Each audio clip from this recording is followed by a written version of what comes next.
Alin ba talaga ang asset na post? Text post ba, picture post ba, o video?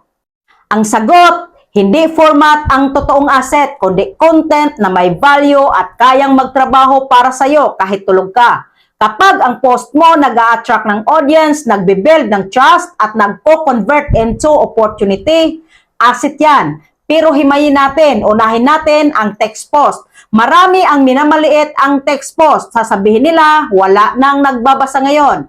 Pero hindi totoo. Ang magandang text post kapag may strong hook, may aral, may kwento, at may realization, malakas yan sa engagement. Minsan, simpleng linya lang. Example, hindi lahat ng busy, productive. Boom!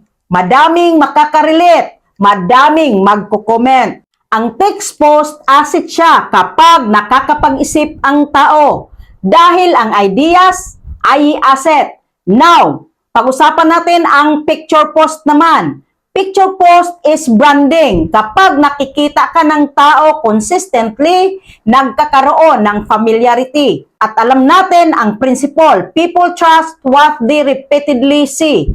Ang picture post, pwedeng asset. Kung may message, may positioning, at may personal branding. Halimbawa, isang larawan mo habang nagtatrabaho sa coffee shop na may caption tungkol sa discipline. Hindi lang picture yan, positioning yan. Nagbe-build ka ng identity. At ang identity ay asset din.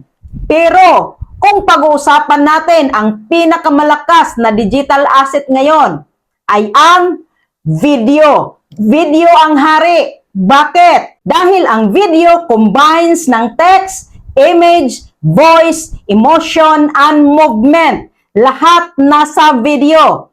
Mas mabilis makabuild ng trust, mas mabilis makatrigger ng emosyon, mas malakas sa algorithm, at mas mahaba ang lifespan ng impact. Isang magandang video today, pwedeng magdala ng followers, clients, customers, at opportunities kahit months from now. That is an asset.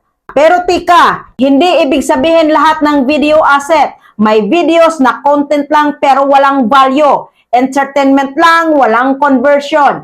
Views lang, walang growth. At hindi lahat ng viral, valuable. Uulitin ko, hindi lahat ng viral ay asset.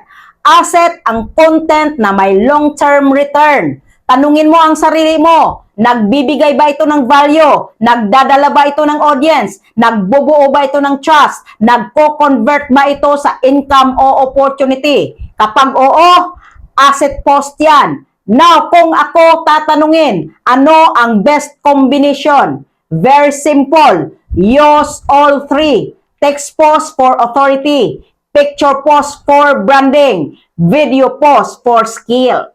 Yan ang content ecosystem. Huwag isa lang. Imagine mo, parang negosyo. Text post, parang brochure. Picture post, parang billboard. Video, parang salesperson mo na 24/7 nagtatrabaho.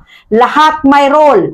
Pero kung gusto mo ng pinakamalaking leverage, focus ka sa video. Kaya maraming creators ngayon umaangat ang income dahil tinatrato nila ang videos as digital assets. Hindi sila basta nagpo-post. Nag-a-asset build sila.